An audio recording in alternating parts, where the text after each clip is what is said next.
श्रीमन नारायण। मेरे संज्ञान में जो वीडियो आया है स्वामी श्री राघवाचार्य जी महाराज का, इस पर जो मैं अभी वक्तव्य देने जा रहा हूं उसका कुछ कारण है। कारण यह है कि मंदसौर के खानपुरा में स्थित श्री रामानुज कोट में अभी हमारी कथा हुई श्री विष्णु पुराण पर, और उसमें जो प्रश्नोत्तरी सत्र था उसमें बहुत से लोगों ने गायत्री परक बहुत से प्रश्न भी पूछे हैं। जैसे गायत्री मंत्र का अधिकार कौन से व्यक्तियों को प्राप्त है, और गायत्री मंत्र का स्त्रियों के संदर्भ में क्या विधान है, ये सब जो प्रश्न है वो पूछे गए मुझसे, और जो शास्त्रीय प्रमाण हमारे पास उपलब्ध है वेदोक्त मर्यादा के अनुसार हमने समाधान भी दिया।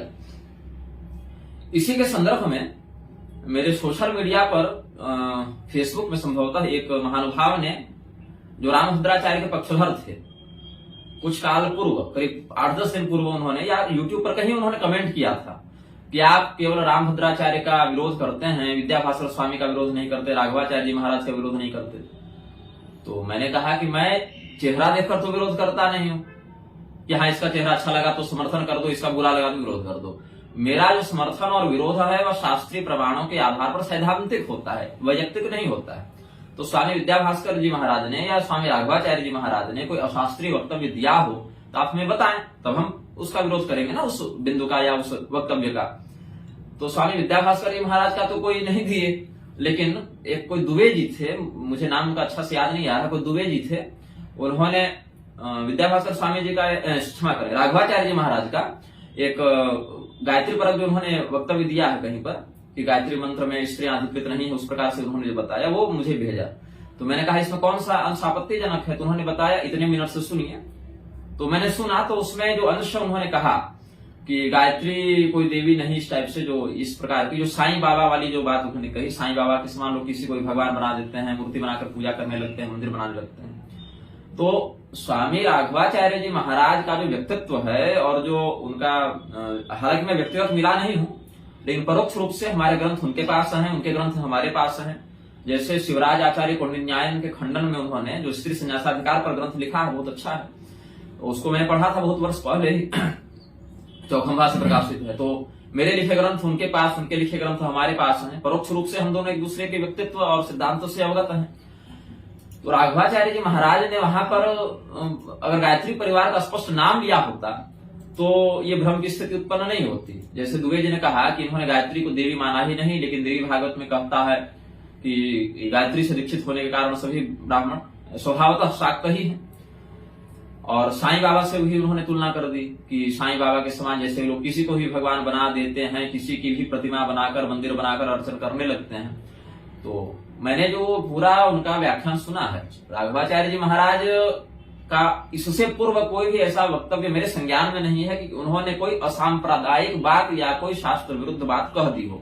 उनके वक्तव्यों में शास्त्र निष्ठा असंदिग्ध रूप से मैंने अभी तक देखी है। इस वक्तव्य में भी वो जो कहना चाह रहे हैं वो गायत्री परिवार जो अभी जगह जगह हर जिला में जो शक्तिपीठ के नाम से वो बैठा दी है, और गायत्री भगवती की जो प्रतिमा का उन्होंने कर दिया है, और उसमें जो प्रतिष्ठा कर रहे हैं वो भी अशास्त्रीय है, जो उसके अर्चक हैं वो भी अशास्त्रीय हैं, और चातुर्वर्ण व्यवस्था का वो जो शास्त्रीय प्रारूप है उसका विखंडन करके सबको वेदाधिकार प्रदान करने का जो नाटक कर रहे हैं, और सबके गायत्री जपवाओ, सबके गायत्री हवन करवाओ, सबके गायत्री अर्चन करवाओ, ये जो है इस पर वो कह रहे हैं कि जैसे साईं के लिए लोग निकाल दिए तो गायत्री को भी एक ब्रांड बनाकर कर रहे हैं। लेकिन यही कि गायत्री परिवार का थोड़ा नाम ले लिए होते, जैसे मुझसे जिसने प्रश्न किया उसने गायत्री परिवार का स्पष्ट नाम लेकर पूछा, हमने भी मंच से नाम लेकर ही कहा।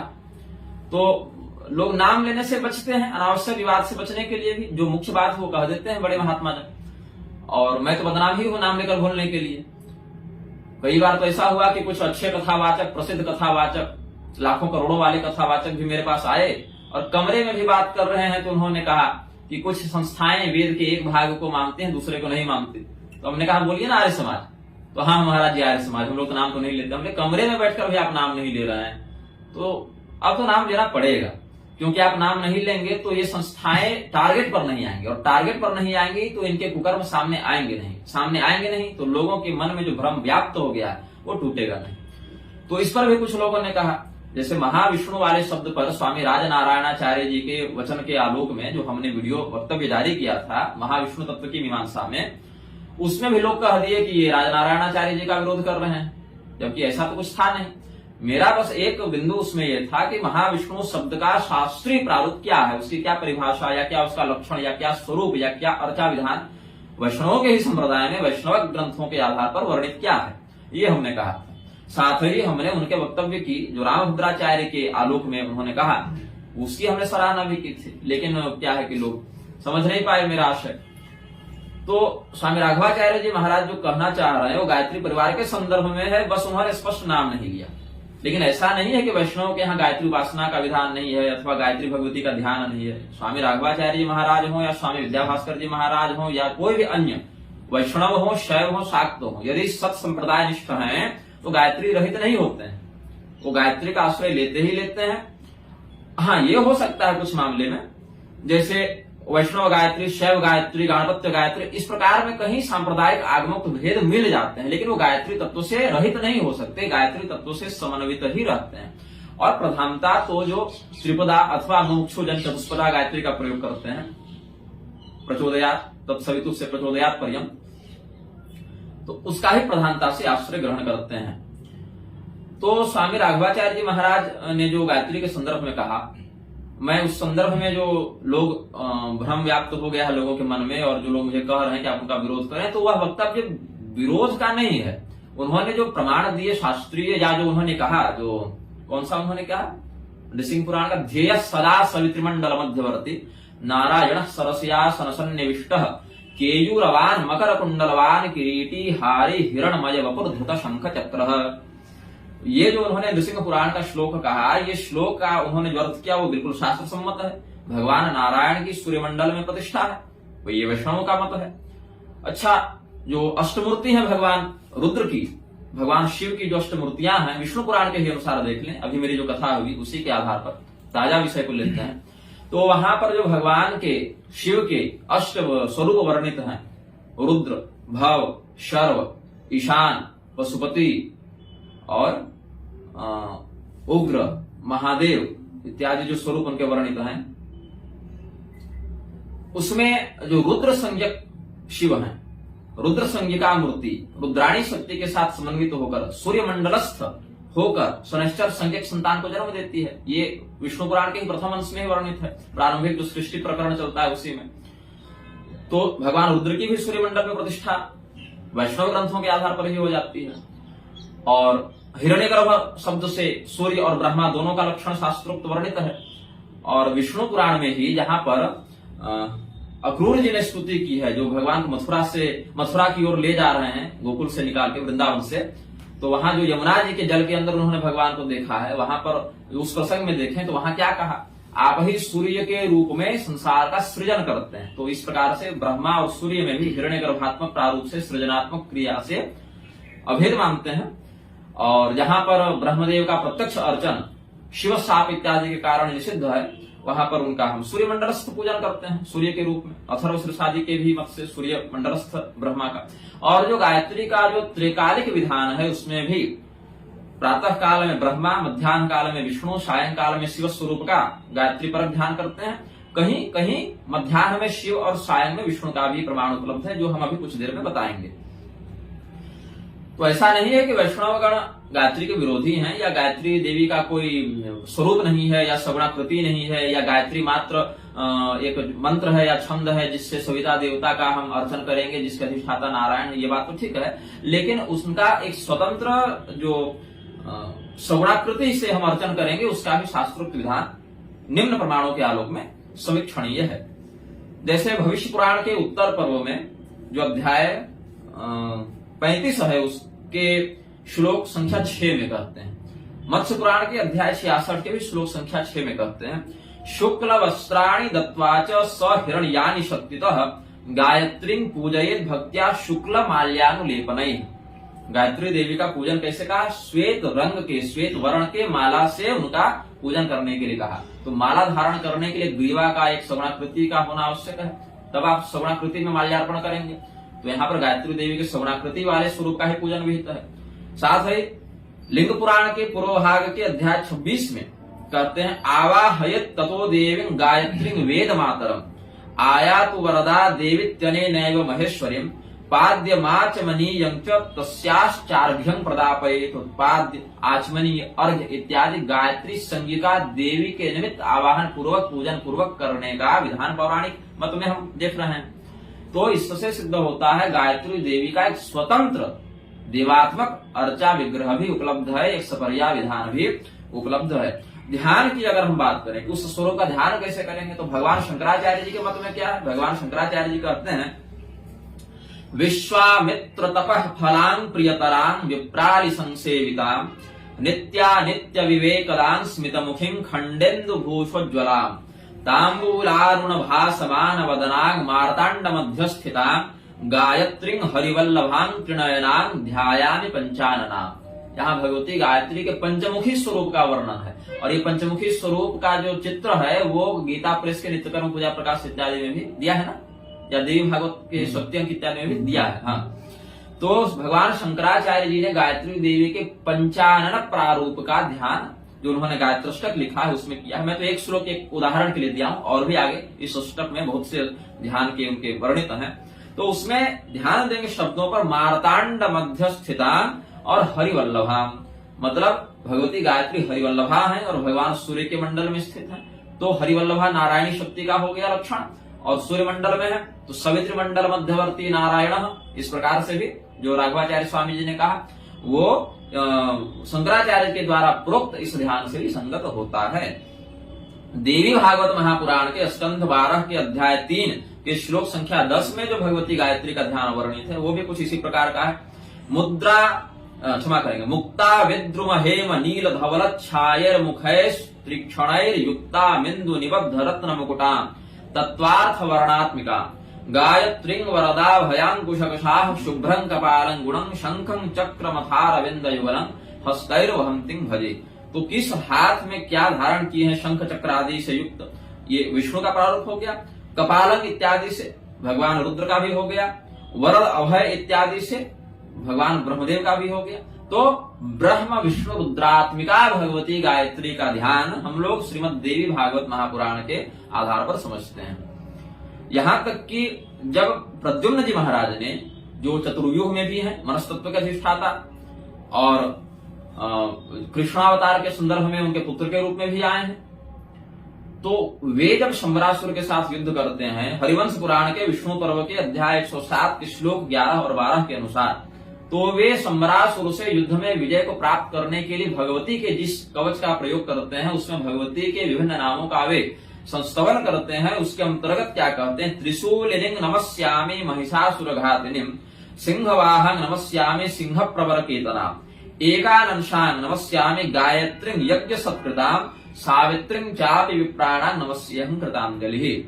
तो इसमें जो अलग अलग सगुणाकृति का रूप वर्णित है उसमें गायत्री देवी का, सावित्री देवी का भी वर्णन है। स्कंद पुराण में जो कार्तिक महात्म्य वर्णित है, अभी कार्तिक मास पूर्ण हुआ, तो कार्तिक महात्म्य के अंतर्गत भी जो भगवती गायत्री का और भगवती सावित्री का, सरस्वती इत्यादि का वर्णन आप देखेंगे ब्रह्मदेव के यज्ञ में। तो यज्ञ में कौन ब्रह्मा जी के बाएं बैठेगा, इसको लेकर जो विवाद हुआ है, झगड़ा हुआ है, वो उनके सगुणाकृति रूप के ही कारण हुआ है।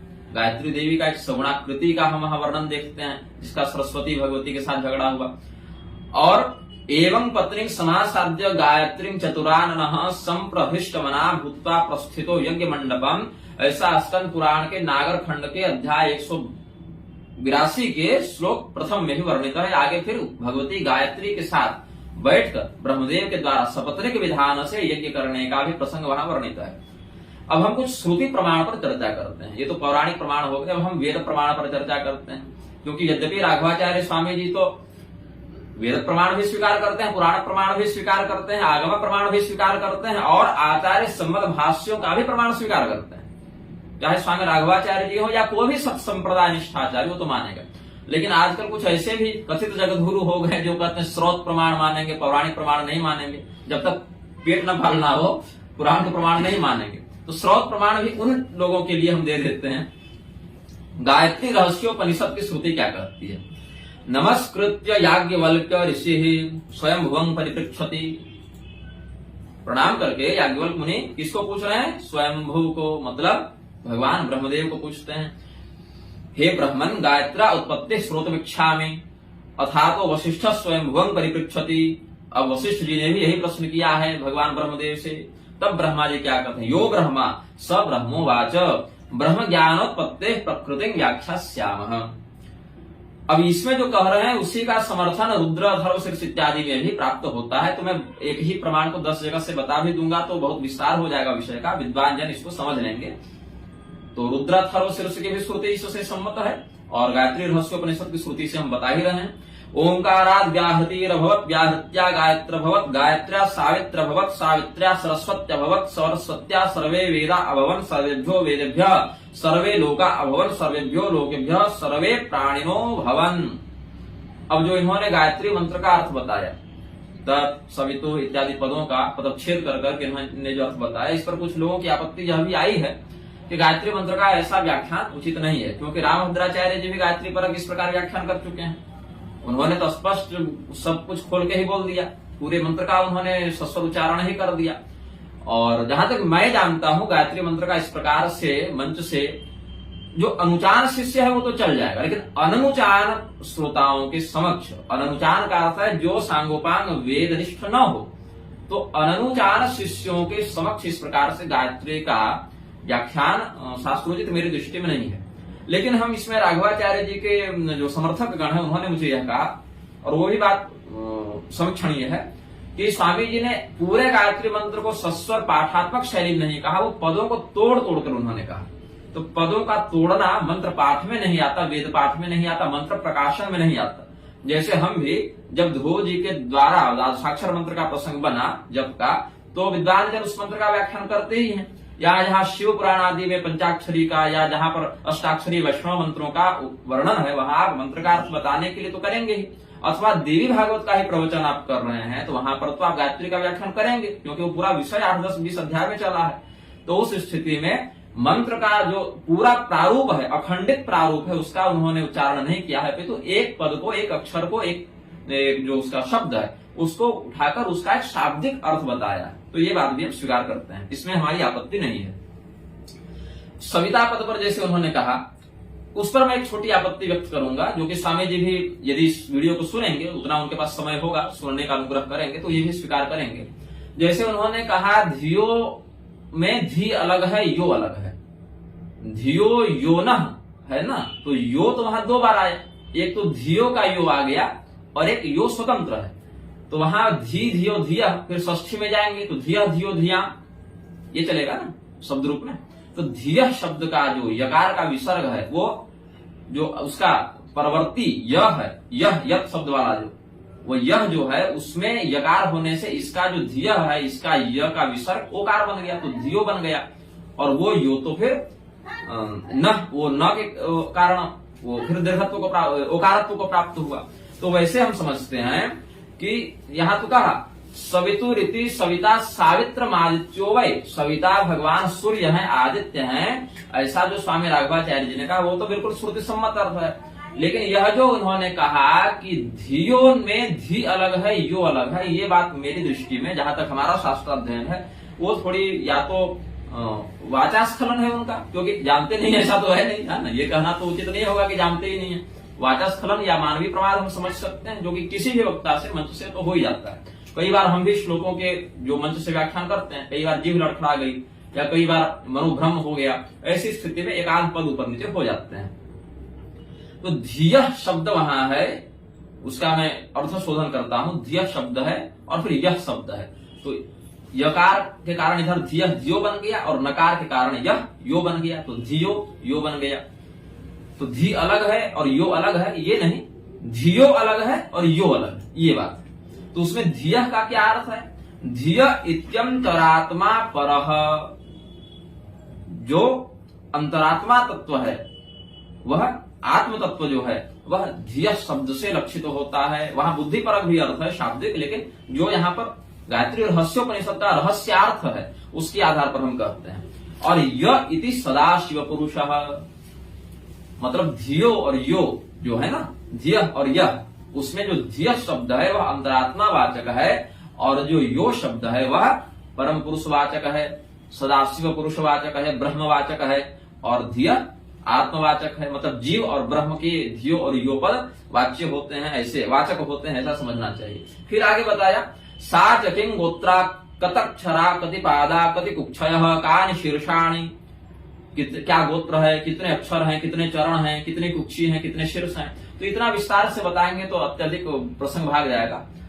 सांख्यायन गोत्र बताया भगवती गायत्री का, सांख्यायन गोत्रा स्व चतुर्विंशत्यक्षरा गायत्री त्रिपादा चतुष्पादा, 24 अक्षर सामान्यतः होते हैं जो कि त्रिपाद गायत्री हो गई, और मोक्षोगण परोर से इत्यादि पदों का वाचन करके फिर उनको चतुष्पदा भी करते हैं मोक्षत्व की प्राप्ति के लिए। इसमें अब देखिए भगवान ब्रह्मा, भगवान नारायण और भगवान रुद्र परक जो इनका वर्णन है, पूर्वा संध्या हंस वाहिनी ब्राह्मी, मध्यमा वृषभ वाहिनी माहेश्वरी, पश्चिमा गरुड़ वाहिनी वैष्णवी। यहाँ पर देखिए पौराणिक मत से कुछ टकरार होगी कि पूर्व काल में मतलब प्रातः काल में वह हंस वाहिनी ब्रह्माणी के रूप में रहती है, मध्याह्न काल में वृषभ वाहिनी माहेश्वरी के रूप में रहती है, और पश्चिमा संध्या में सायंकालीन स्थिति में गरुड़ वाहिनी वैष्णवी होती हैं। पूर्वाह्न कालिका संध्या गायत्री कुमारी रक्ता रक्तांगी रक्तवासिनी रक्त गंध माल्यानुलेपनी पाशांकुशाक्षमाला कमंडलुवर हस्ता हंसारूढ़ा ब्रह्मदेवत्या ऋग्वेद सहिता आदित्य पथगामिनी भूमंडलवासिनी। और मध्याह्न में क्या कहा, मध्याह्न कालिका संध्या सावित्री युवती श्वेतांगी श्वेतवासिनी श्वेत गंध माल्यानुलेपनी त्रिशूल डमरुहस्ता वृषभारूढ़ा रुद्रदेवत्या यजुर्वेद सहिता आदित्य पथगामिनी भूलोके व्यवस्थिता। और शाम को क्या कहा, सायं संध्या सरस्वती वृद्धा कृष्णांगी कृष्णवासिनी कृष्ण गंध माल्यानुलेपना शंख चक्र गदा भयहस्ता गरुड़ारूढ़ा विष्णु दैवत्या सामवेद सहिता आदित्य पथगामिनी स्वर्गलोक व्यवस्थिता। तो भूर्भुवस्व प्रातः मध्याह्न सायं ब्रह्मा शिव और विष्णु पर ध्यान यहाँ गायत्री रहस्योपनिषद के आधार पर कहा। और देवी भागवत में जो है उसमें जहां पर गौतम मुनि उनका ध्यान कर रहे हैं, जो अकाल की स्थिति में जो ब्राह्मणों का संरक्षण करते हैं, तो अक्षय पात्र भगवती गायत्री देती हैं। तो गायत्री देवी का उन्होंने संस्तवन किया और भगवती गायत्री ने प्रत्यक्ष दर्शन दिया, मतलब गायत्री संज्ञिका एक स्वतंत्र देवी का भी तो वर्णन है, तब वो उस रूप में आई और प्रत्यक्ष दर्शन दिया। तो उन्होंने कहा प्रातर्बालांग रक्त वर्णांग मध्याह्ने युवतिंग परांग सायाह्ने कृष्ण वर्णांग तांग वृद्धांग नित्यंग नमाम्याम।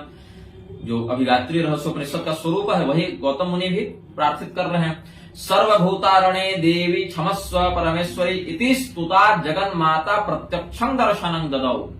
जब गौतम मुनि ने भगवती गायत्री की स्तुति की है तो भगवती ने उन्हें प्रत्यक्ष दर्शन दिया, गायत्री के रूप में दिया। उवाच मुनिवंबासा यं यं कामं त्वमिच्छसि, या क्या पूर्ण पात्रं ददौ तस्मै येन स्यात् सर्वपोषणं। फिर पूर्ण पात्र दिया कि प्रजाजनों का तुम अन्न विषयक जो क्लेश है उसको दूर करो। तस्य पूर्तिकरं पात्रं मया दत्ता भविष्यति इत्युक्त्वांतर्दधे देवी गायत्री परमा कला। तो गायत्री देवी का प्रत्यक्ष दर्शन भी जो ध्यानोक्त विधान है उससे गौतम मुनि ने प्राप्त किया, ऐसा शास्त्र प्रमाण उपलब्ध है।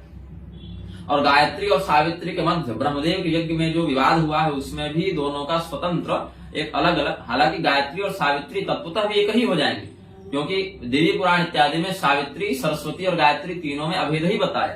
लेकिन एक बाह्य विग्रह से हम समझ लेते हैं कि एक भेद भी है इनमें, स्वरूपाकृति के आधार पर, लीलाकृति के आधार पर। स्कंद पुराण प्रभास खंड के प्रभास क्षेत्र महात्म अध्याय 165 श्लोक प्रथम से चौथे तक देखें।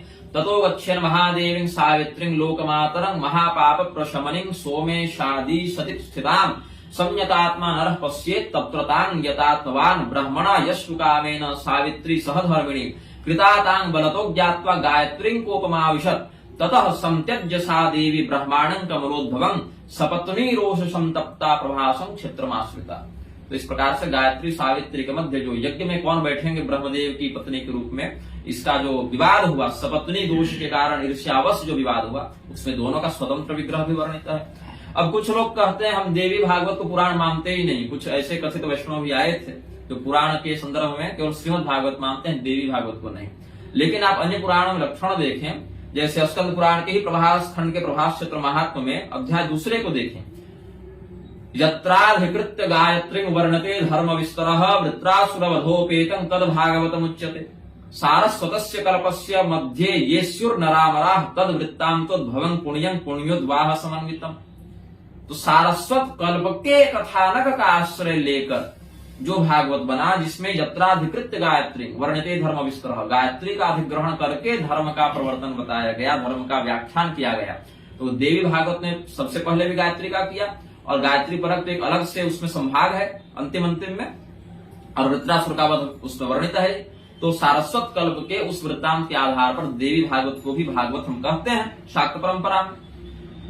और राधा तंत्र के अष्टादश पटल के आधार पर, पद्मिनी तंत्र राधा तंत्र के आधार पर कहते हैं कि जहां राधा जी का चरित्र वर्णित हो वह भागवत है। तो देवी भागवत में राधा जी का चरित्र भी विस्तार से वर्णित है। साथ ही उसी स्कंद पुराण में, जिसमें प्रभास खंड में ये सारस्वत कल्प की कथानक से आश्रित भागवत को बताया, उसी स्कंद पुराण के मानस खंड में देवी भागवत नामोच्चारण पूर्वक अलग से महात्म्य भी है। और उसी स्कंद पुराण के वैष्णव खंड में भगवान विष्णु संबंधी जो श्रीमद् भागवत है उसका भी महात्म्य 4 अध्यायों वाला जो है उसमें वर्णित है। तो स्कंद पुराण में भी श्रीमद् भागवत को ही भागवत के रूप में मान्यता देकर उसका महत्व वर्णित किया गया, और देवी भागवत को भी भागवत के रूप में मान्यता देकर उसका भी महात्म्य वर्णित किया गया, वैष्णव खंड में और मानस खंड में, उसी स्कंद पुराण के। अच्छा, इस मत से अग्नि पुराण के अध्याय 272 भी समर्थित हो रहे हैं, मत्स्य पुराण के अध्याय 53 से भी समर्थन मिल रहा है।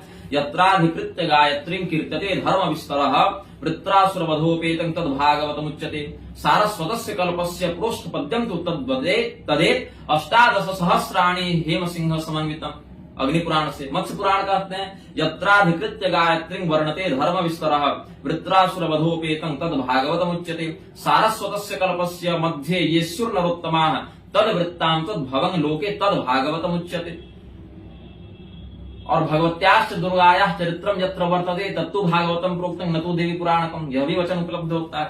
तो कहने का अर्थ है जैसे एक ही यजुर्वेद सौर और ब्राह्म परंपरा से शुक्ल और कृष्ण संज्ञक 2 हो गए, शुक्ल यजुर्वेद और कृष्ण यजुर्वेद, लेकिन एक ही गिनेंगे, वैसे शाक्त और वैष्णव भेद से देवी भागवत और श्रीमद् भागवत हो जाते हैं। 12 स्कंद 18,000 श्लोकों के कल्प भेद से दोनों ग्राह्य हैं और दोनों प्रमाण हैं, दोनों सत संप्रदाय सिद्ध हैं और दोनों आचरण में अनुसरण किए जाने योग्य हैं, यह हम समझते हैं। लेकिन भागवत एक ही कहेंगे, जैसे यजुर्वेद के 2 भाग होने पर भी एक ही कहे, वैसे देवी परक और देवता परक, नारायण परक और शक्ति परक जो भेद हुआ उसमें भी हम भागवत को एक ही पुराण गिनेंगे, 2 अलग अलग नहीं गिनेंगे, अपने संप्रदाय के आधार पर आश्रय लेंगे। और मैं तो दोनों को ही मानता हूं, मैंने तो दोनों का मूल पारायण किया भगवती गंगा के समक्ष, अस्सी घाट पर दोनों को सुनाया।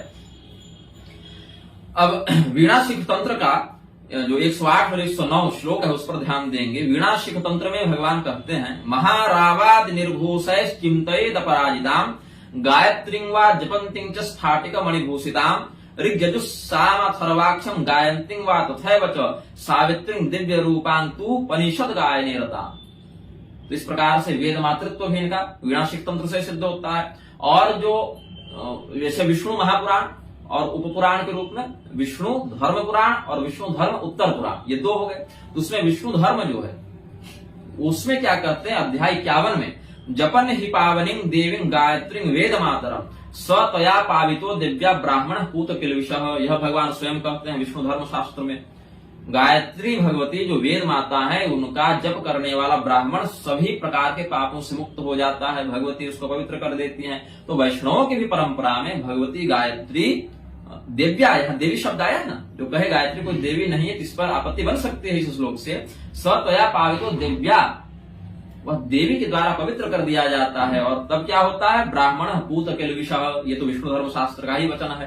तो गायत्री जो तत्व है उसके स्वतंत्र पार्थक्य स्थिति में देवी रूप में भी पूजन का विधान है। और जो भगवान ने कहा यज्ञानां जप यज्ञोस्मि गीता में, तो जप यज्ञ के परिभाषा में भी कहते हैं पद्म पुराण के स्वर्ग खंड के अध्याय 53 में 51वां श्लोक देखें और कुरु पुराण के उत्तर भाग के 14वें अध्याय के भी श्लोक संख्या 51 को देखें तो क्या कहते हैं सहस्र परमां देवीं शतमध्यां दशावरां गायत्रीं वै जपे नित्यं जप यज्ञः प्रकीर्तितः। तो भगवान ने जो कहा यज्ञानां जप यज्ञोस्मि, उसमें भी गायत्री परक जप की जप यज्ञ संज्ञा शास्त्र सिद्ध हो जाती है। देवी पुराण में जो कहा देवी भागवत में तस्मात् सर्वे द्विजा शाक्ता न शैवा न च वैष्णवाः आदि शक्ति उपासन्ते गायत्रीं वेद मातरम्। अब कुछ शाक्त भी ऐसे धूर्त निकल गए हैं जो इस श्लोक का आश्रय लेकर वैष्णवों को नीचा दिखाते हैं, इस पर भी मेरी आपत्ति आएगी। क्या कहते हैं वे लोग कि सभी द्विज केवल शाक्त हैं, शैव नहीं है, वैष्णव नहीं है, क्योंकि सभी उस आदि शक्ति वेद माता गायत्री की उपासना करते हैं। तो आदि शक्ति के उपासक होने से हम सभी शाक्त हैं, ये तो बात मान्य है। लेकिन इसका अर्थ आप ये नहीं कर सकते कि वह व्यक्ति वैष्णव नहीं हो सकता अथवा शैव नहीं हो सकता, क्योंकि और भी ये श्लोक आगे आया, सर्वे शाक्ता द्विजा प्रोक्ता न शैवा न च वैष्णवा आदि शक्ति उपासनते गायत्री वेद मात्रम। ये 2 बार आया देवी भागवत में मेरी दृष्टि में। लेकिन यह देखें कि जो वैष्णव गण है, क्या उनके यहाँ गायत्री का विधान नहीं है? प्रश्न संहिता जो वैष्णवागम की है उसमें क्या करते हैं, अध्याय 17 देखें आप, श्लोक 34-35। अथावाष्टाविंशतिः सूर्योदयावधि नारायणं हृदय ध्यायन गायत्री वेद मात्रम। भगवान नारायण का हृदय में ध्यान करे और गायत्री देवी का भी ध्यान करे, क्योंकि शंकराचार्य जी ने गायत्रष्टक में जो गायत्री का ध्यान लिखा वहां मार्तांड मध्यस्थिताम भी कहा और हरिवल्लभांग भी कहा, और सवित्री मंडल मध्यवर्ती नारायण से गायत्री का नारायणी शक्ति होना भी सिद्ध हो जाता है।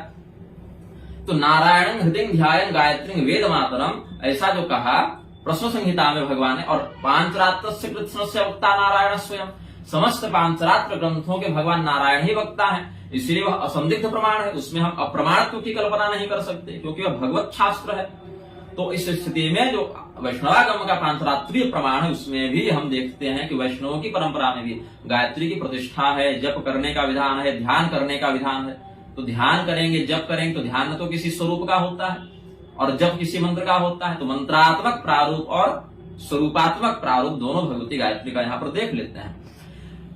लक्ष्मी तंत्र जो वैष्णव का एक बहुत प्रधान ग्रंथ है, पांचरात्रागम में भी इसकी प्रतिष्ठा विद्वान स्वीकार करते हैं, वैष्णवागमों के अंतर्गत भी। गायत्री च कला गौरी शची देवी सरस्वती वृषाकपाई सत्या च प्राण पत्नी यशस्विनी। ये भगवती लक्ष्मी जी अध्याय 32 में बता रही है अपने अलग अलग स्वरूपों का, जिसमें लक्ष्मी जी ने अपने गायत्री परक स्वरूप का भी व्याख्यान किया।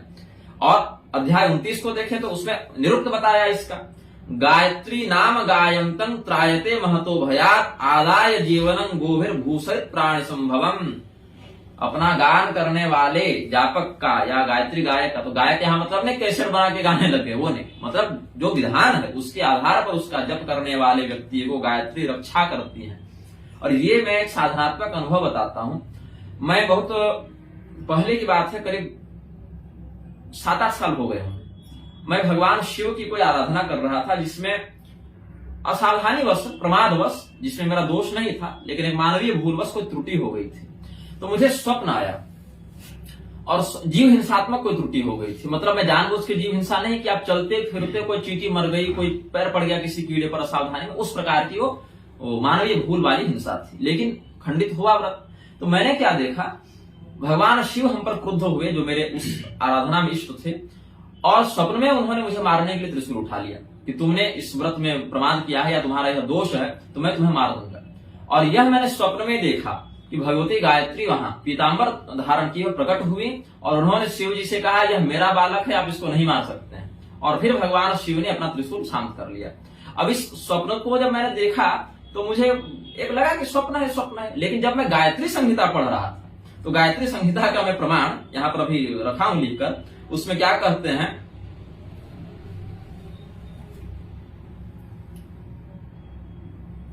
भगवती गायत्री की जो उपासना करते हैं ऐसे व्यक्ति कुर्वन्नपि त्रुटिर्लोके बालको मातरं प्रति यथा भवति कश्चिन्न तस्या अप्रीति भाजना। जिस प्रकार से कोई बालक अपनी माता के प्रति कोई असावधानी व अपराध भी कर दे, त्रुटि कर दे, तो उससे माता कुपित नहीं होती। तो यह हमने स्पष्ट देखा, जो अपने गान करने वाले जापक की रक्षा करती हैं, इस रक्षात्मक भाव को हमने भगवती गायत्री को स्वप्न में देखा है। और यह क्या कहते हैं भगवती गायत्री के महत्व में गायत्री संहिता में ही कहते हैं। अच्छा, जो आदि शक्ति की बात है कि आदि शक्ति की उपासना करने से सभी शाक्त हैं, न शैवा न च वैष्णवा, उसके आधार पर जो मूर्ख जन शैवों और वैष्णवों का विरोध करते हैं उनको भी मैं कहूंगा कि जिस आदि शक्ति की उपासना करते हो वह आदि शक्ति भी भगवान नारायण की ही तो है, तो क्या पृथक है? क्योंकि गायत्री संहिता का प्रथम श्लोक आप देख लें तो क्या कहते हैं, आदि शक्ति रीति विष्णोस्तामहं प्रणमामि।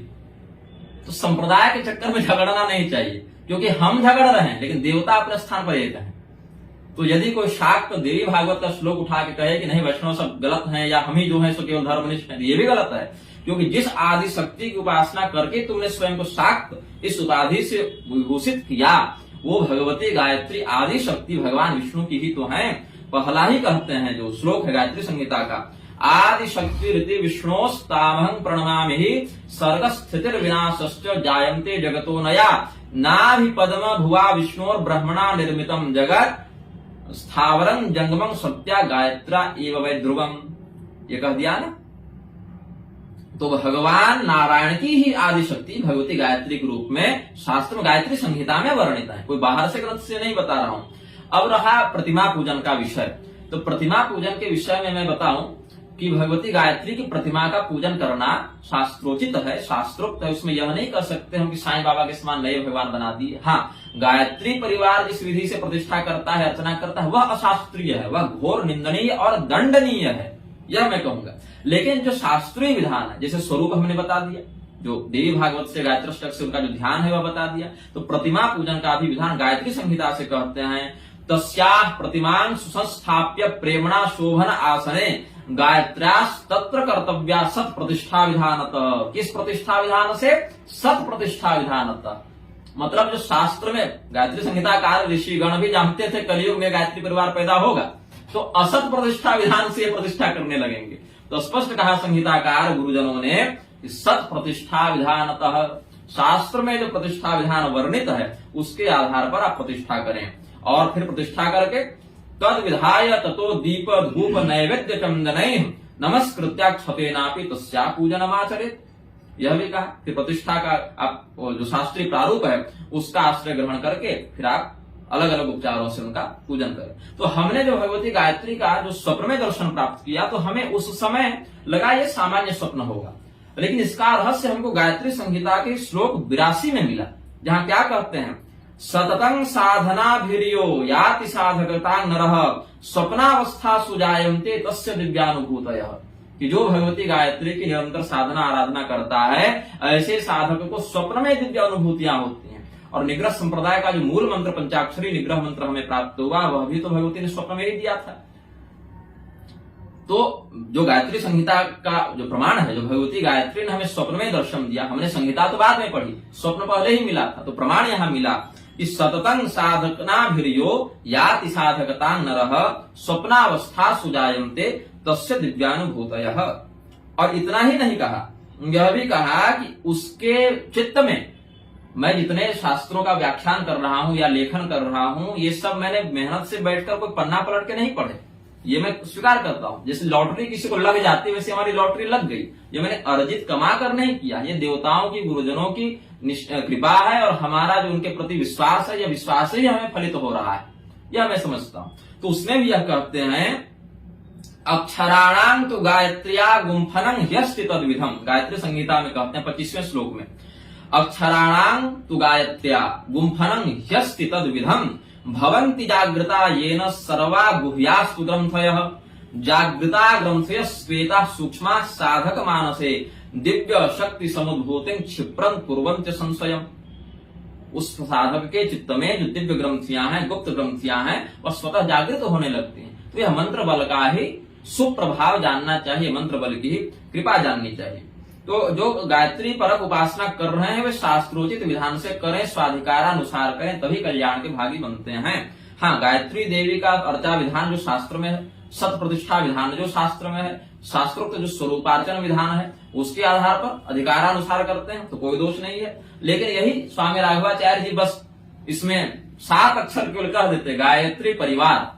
तो जो लोग अभी कमेंट में कह रहे हैं कि तुम केवल रामभद्राचार्य का विरोध करते हो, देखो राघवाचार्य जी साईं बाबा से तुलना कर दी, उनका विरोध नहीं करते हो, तो मुझे ये वक्तव्य जारी नहीं करना पड़ता। लेकिन चलिए, मैं समझता हूं ये वक्तव्य मेरा आया तो संभवतः गायत्री तत्व से संबंधित बहुत से लोगों की, बहुत से जिज्ञासाओं का शमन हो गया होगा।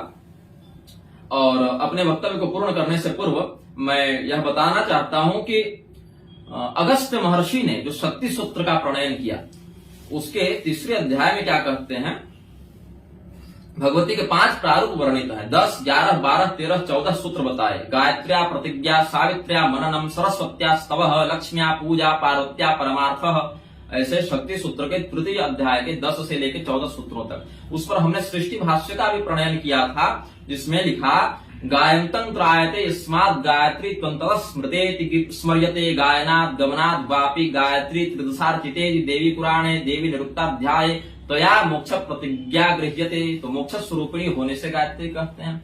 और जो गायत्री तंत्र है 10 पटलात्मक, उसमें भगवान नारायण ने उपदेश किया है देवर्षि नारद को। पहला ही श्लोक देखें जो नारायण उवाच का श्लोक है, आदि शक्ति जगन्मातर भक्तानुग्रह कारिणी सर्वत्र व्यापिके नमते श्री समझेते नमोस्तुते, ऐसा पंचम पटल का दूसरा श्लोक भगवान नारायण कहते हैं। और उसमें कहा, रुद्र लोकंगतात्म हे विष्णु लोक निवासिनी त्वमेव ब्रह्मणो लोके मर्त्यानुग्रह कारिणी। इस प्रकार से भगवती की स्तुति भगवान नारायण ने की। और अगर देखें पहला पटल को, जहां भगवान नारायण ने अपना उपदेश प्रारंभ किया है, तो क्या कहते हैं, बहुत बड़ी उद्घोषणा भगवान नारायण की है, कुर्यादन्यन्नवा कुर्या दनुष्ठानादिकम तथा गायत्री मात्र निष्ठस्तु कृत कृत्यो भवेद्विजः। अन्य कोई अनुष्ठान इत्यादि वह करे अथवा न करे, यदि ब्राह्मण केवल गायत्री का ही अनुसरण कर ले, गायत्री का ही आश्रय ग्रहण कर ले, तो उस स्थिति में वह व्यक्ति समस्त कृत्यों का फल प्राप्त कर लेता है, यह समझना चाहिए। तो भगवती गायत्री परक आराधना वैष्णव जन भी करते हैं, और आदि शक्ति भगवान विष्णु की ही गायत्री है, इसीलिए शाक्त जन भी भगवान विष्णु की ही शक्ति वैष्णवी की आराधना करते हैं। तो इस प्रकार से विरोधाभास की स्थिति उत्पन्न नहीं होने देना है, और आचार्यों को समन्वय पर व्याख्यान का आश्रय लेना चाहिए, ऐसा हम समझते हैं। श्रीमन नारायण।